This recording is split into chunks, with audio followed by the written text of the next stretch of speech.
Most players just blindly grind ladder hoping to get results. However, I'm going to show you some other ways today of actually testing to hopefully start getting some better results in tournaments. First up is ladder grinding.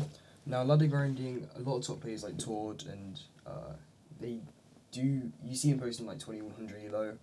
However, for the average person, it takes way too much time and you won't get the results you actually need. People like Tord have been playing the game for ages. They know everything, they know how to sequence, they know they can look at a deck and probably figure out like all the matchups or idea of most matchups pretty much straight away.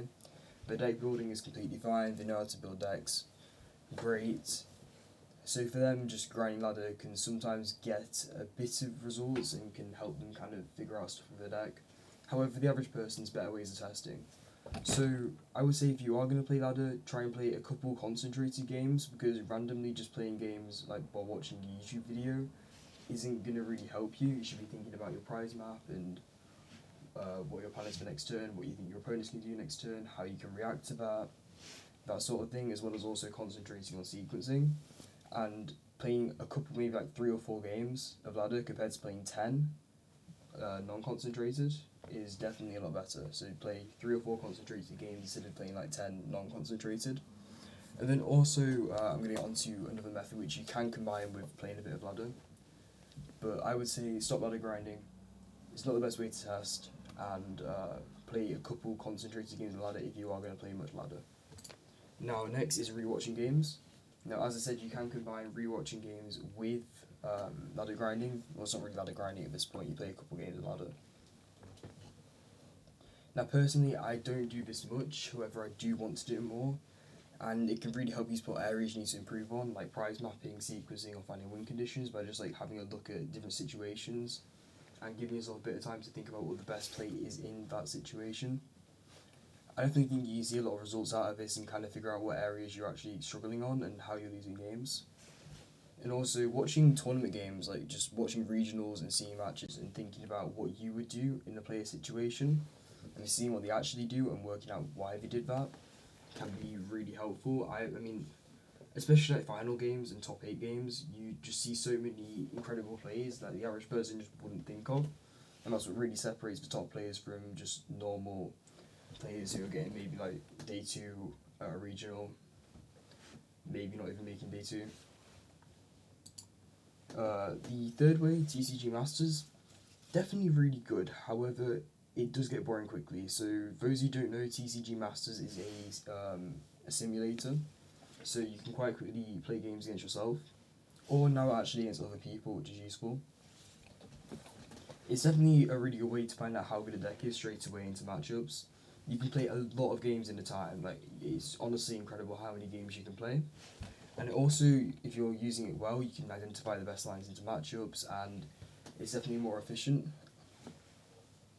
And as I said, yeah, playing against more friends, and you also play a lot more games in the time you have than if you were just playing ladder. Like, in the time it's each to play one ladder game, you could play maybe like 2 or 3, maybe even more sim games. However, also, if you're more new to the game, I would say sim probably isn't the greatest method for now, and maybe just playing some ladder is just the strat.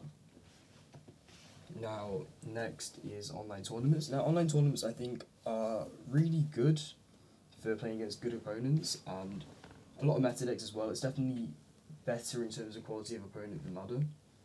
And it also is more rewarding as well if you can get a top 8 or win an online tournament. That can be a huge achievement.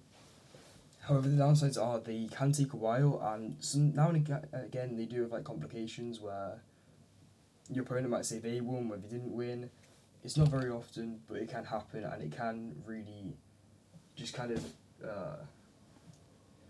just makes the entire experience a bit worse. Once again, great way to test your matchup knowledge as well. You can kind of figure out whether your lines are working. Also, another thing to note is there is metafied courses and stuff which definitely help you with matchup knowledge. However, there are ways to figure out yourself as well, like TCG Masters.